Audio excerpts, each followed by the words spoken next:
Hi everyone, welcome to our weekly Q&A session, and today it's my pleasure to welcome here our coach Richard.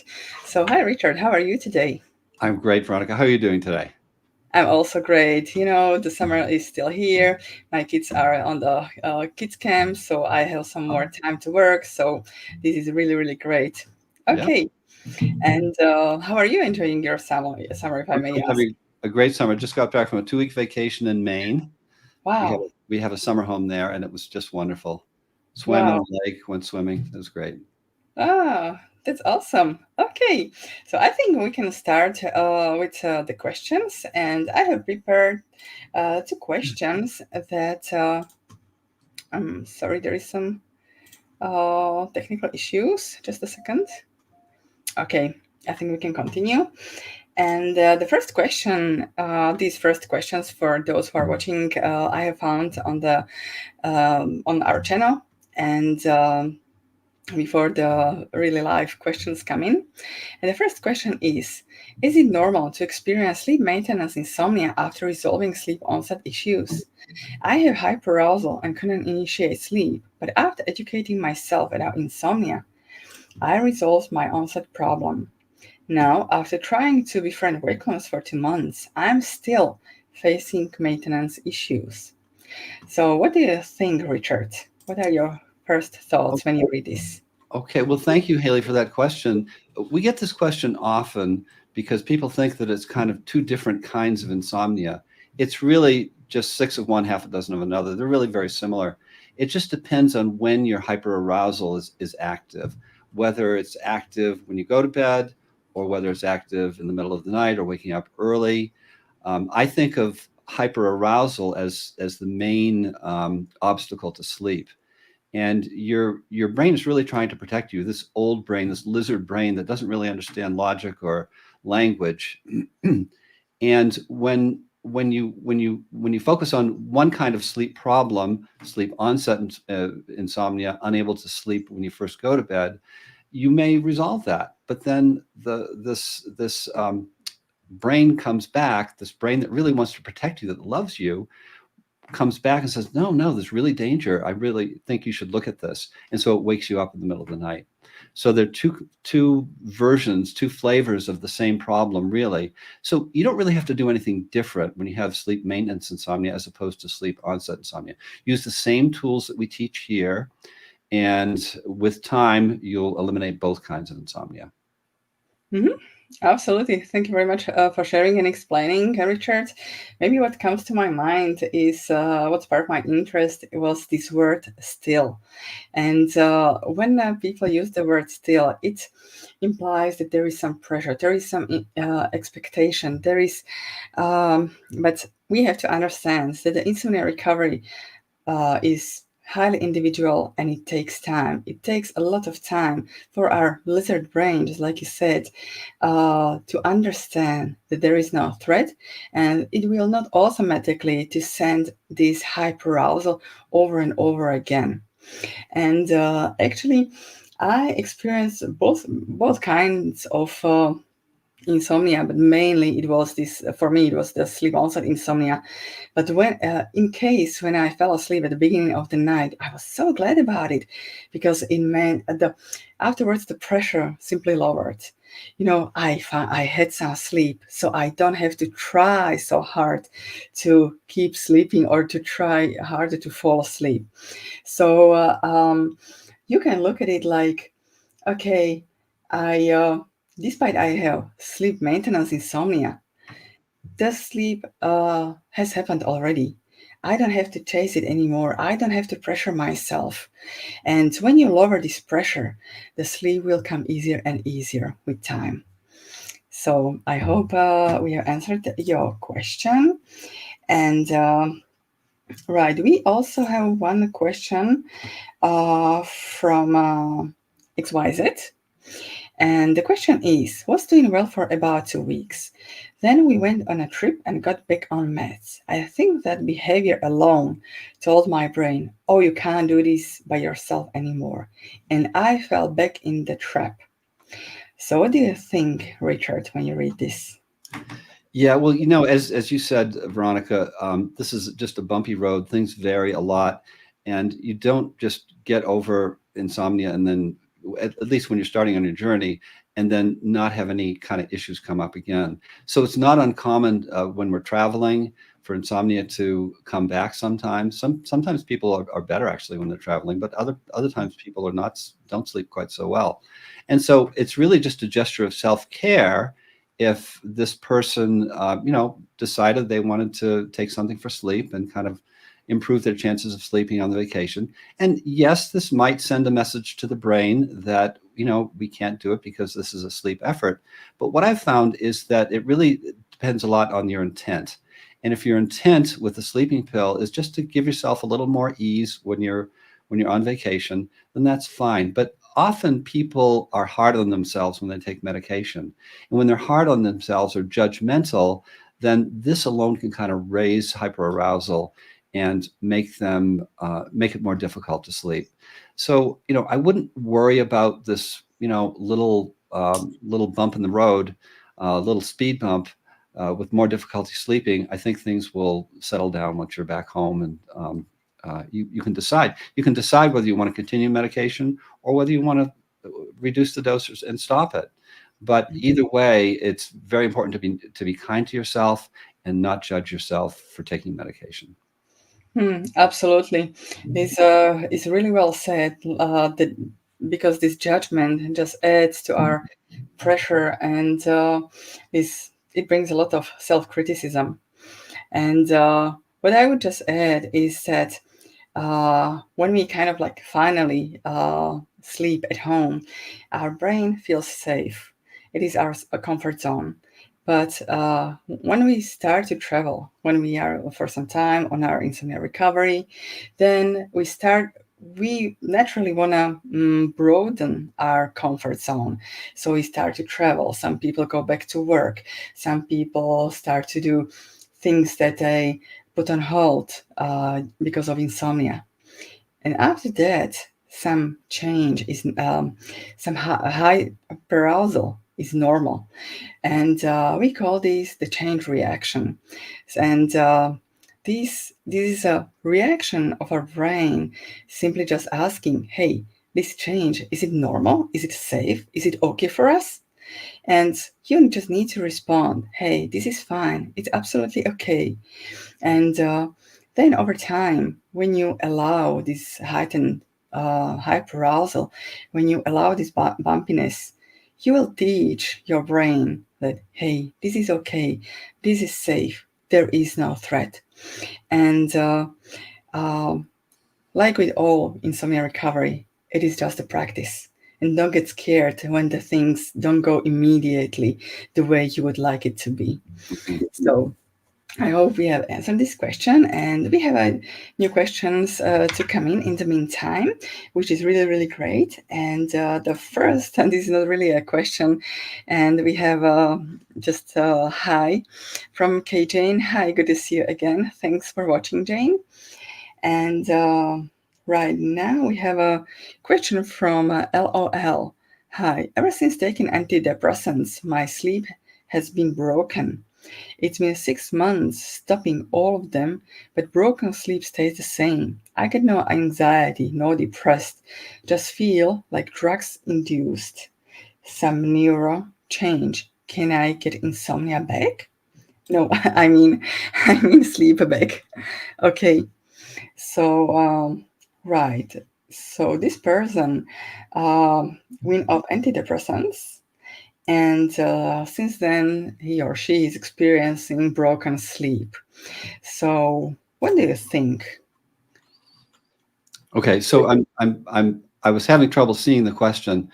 So this is LOL, right? Going through neuro change. Otherwise, don't know why my sleep doesn't come back. There's no meds anymore in my body. And so the first part was she's on antidepressants and then went off. He or she, right? Oh, Wow. right. Okay, there's another part of the question. Right. Otherwise, I don't know why my sleep doesn't come back. There is no meds anymore in my body. Have you seen any case like me? How did they end up? Right. So it's hard to know. I don't have a sense of the time frame here, but when we're on medications and we start a new medication or stop a new medication, this can certainly affect our sleep. we may think that, if we go off medication, we're just going to sleep naturally, and eventually I think we will. But again, it's our intent and our thinking about medication. If we think, oh, so the medication I was on, in this case, an antidepressant, might have been a sleep effort, and now I'm off the medication, so I'm not making an effort anymore. And shouldn't this teach my brain that that I'm more confident in being able to sleep alone? Well, that may be, but part of you may be worried that without the medication, you're not going to be able to sleep. And I think it's this worry that may be affecting you more than the sleep medication, the medication itself. Now, I don't know what you were on, and of course, nothing here is medical advice, so we don't give advice on what medication to take or to stop. But again, our thinking about medication often has a major effect. And I don't know what the time frame of this was. So if you just recently stopped it, I'm not sure what your expectation is for how soon you're going to you expect to get better. But this is always a journey. It's always bumpy, and most people in our program who are on medication are able to get off it, and you probably will be also. But I just don't know enough details to be able to provide a more a fuller answer. Mm-hmm. Absolutely. And what comes to my mind else is also that you might not really feel anxious or depressed, but the sleep is not kind of like happening. It was very also like at the beginning of my insomnia, I didn't really think I have no anxiety, I have no depression, I have no fear to sleep. So why am I not sleeping? And it felt really, really weird. I just simply didn't sleep. I went to bed and I just lay awake. And that, that said, it's simply a conditioned learned response of our brain that it's causing you to not to sleep.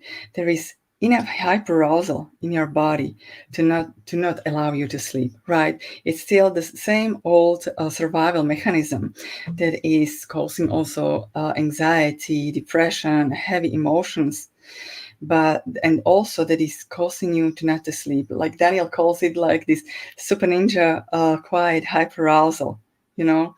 So simply I just want to say that it's just spend some more time on the channel. I don't know how long when did you stumbled on Daniel's channel, but I believe with the more education, with the deeper knowledge about insomnia, how to befriend wakefulness, what to do when you can't sleep, when you wake up in the middle of the night, I believe that your sleep will settle down.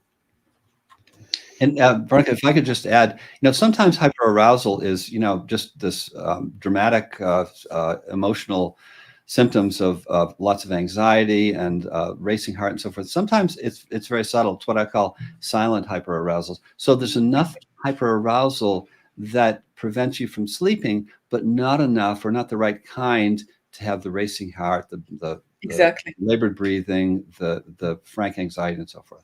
Yeah, exactly. Yeah, super ninja hyperarousal. Yeah. Right. Okay. I hope we have answered your question. And there is a question from K. Jane. So I'm currently going through some paradoxical insomnia and hypersleep. Before I had constant paradoxical insomnia, and now it's hypersleep. Yesterday I felt half asleep and half sleepy, and I went into deep sleep for the first time. I don't hardly feel sleepy. Do you think my hyperarousal is coming down? Please, can I have some tips? Thank you. So, I guess if I get it right, K. Jane was experiencing some paradoxical insomnia and hypersleep, and she experienced last night a deep sleep, and she is wondering if hyperarousal is going down. So, what do you think, Richard?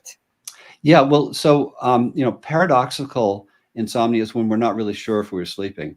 So it's a kind of light sleep, it's a choppy sleep, and it may be we wake up and say, "Oh, I didn't sleep at all," and maybe our bed partner will say, "Oh, well, yeah, I heard you sleeping, for the last hour." So that's paradoxical insomnia, and it's similar to what we call hypersleep, which is a mixture of sleep and just hyperarousal. So both of them are choppy sleep, and they're very common. It's really nothing to worry about. It's just something that often happens on the road to recovery. And what was the other part of the question there, Veronika? Well, this is, Right. She entered. She was asking whether whether the hyperarousal is going down because she experienced deep sleep for the first time in some time, I guess. well, I think that's a good sign, and that's what we sometimes call a magical moment when we're not expecting it, and we've been sleeping poorly, and all of a sudden we sleep well for no obvious reason. I think this is often a message, and it's experiential. It's not just kind of this intellectual idea. Well, my sleep is better, but you actually experience it as better. So I think that's a good sign. But the road to recovery, as we've said, is always bumpy. And yes, you slept well, and that's great. Um, uh, there may be further bumps. Again, I don't know how far along the questioner is in the journey. Jane, I think it was Jane. Mhm. But there's always bumpiness, and if you have good nights, great, and just see where things go. Absolutely. And I just want to second what you were saying. And basically, when I like somebody has somewhere wrote that, which really resonated with me. First of all, it's about acceptance, to be accepting where are we at on the road to recovery. And when we just go to bed and go for resting, it's very non-pressuring. We are not chasing sleep. And this resting opens the gate to hypersleep.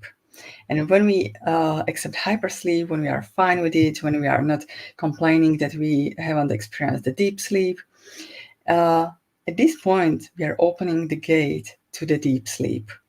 So, being okay with any sleep we have is giving us the opportunity to another experience, to a better experience in the end.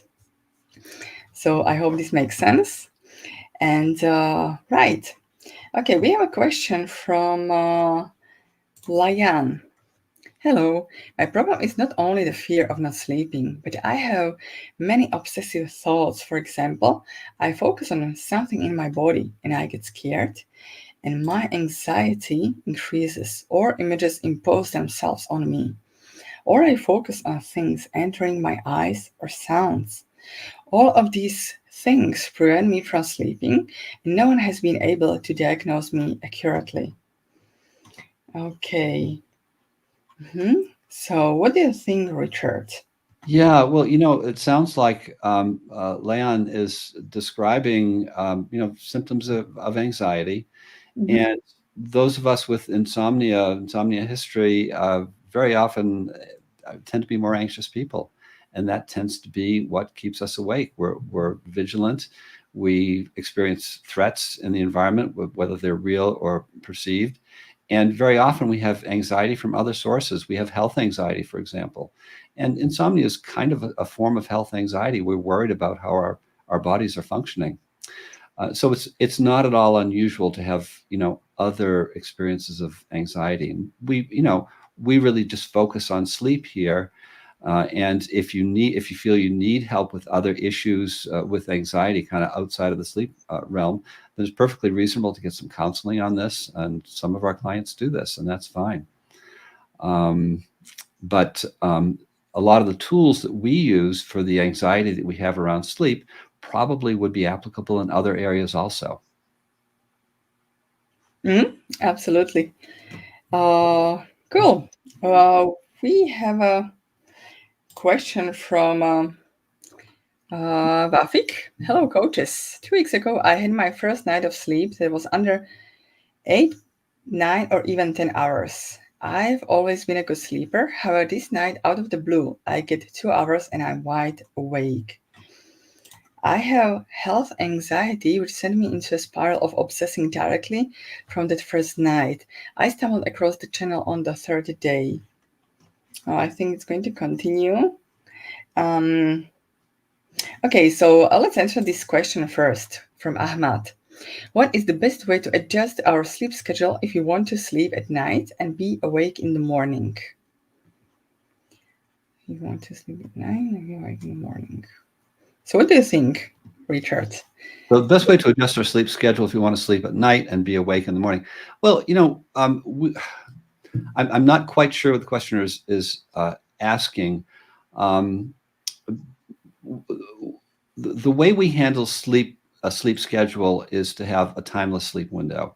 So That's it. instead of Yeah. having a set time, okay, go to bed at 10:30 and I wake up at 6, and if we could make ourselves sleep, then that would be fine. But we can't, because sleep is a natural process. And so what the approach we have is to kind of make a shift from our daytime mode where we're active, we're doing things, into kind of nighttime mode. So the way I did it when I was in my journey, my recovery journey, was I had from 10 p.m. to 6 a.m. would be the time when I would just stop looking at the clock. I wouldn't do, email or daytime things. And I would just kind of be more in nighttime mode. And it didn't mean that I would necessarily go to bed at 10 o'clock, but I would go to bed when I felt like it. I didn't necessarily go to bed just when I was, had a feeling of adequate sleepiness, because that can be tricky. We can think, oh, am I sleepy now? Well, am I sleepy enough now? And that can just get us more hyper aroused, because we're looking at it, we're waiting for it, we're trying to make it happen. So in terms of scheduling, we just have this timeless sleep window. We don't look at the clock, because looking at the clock can be stimulating also. And then set our alarm for 6 o'clock, or just get up around that time. And I don't know if the questioner is asking anything more than that, but maybe coming from a place of CBTI, cognitive behavioral therapy for insomnia, where they're much more focused on a more rigid sleep schedule, which we don't really go along with. Absolutely. So, thank you for answering, Richard. And I think we can answer one last question for today. And right, let's choose one. Mm, da-da-da-da-da-da.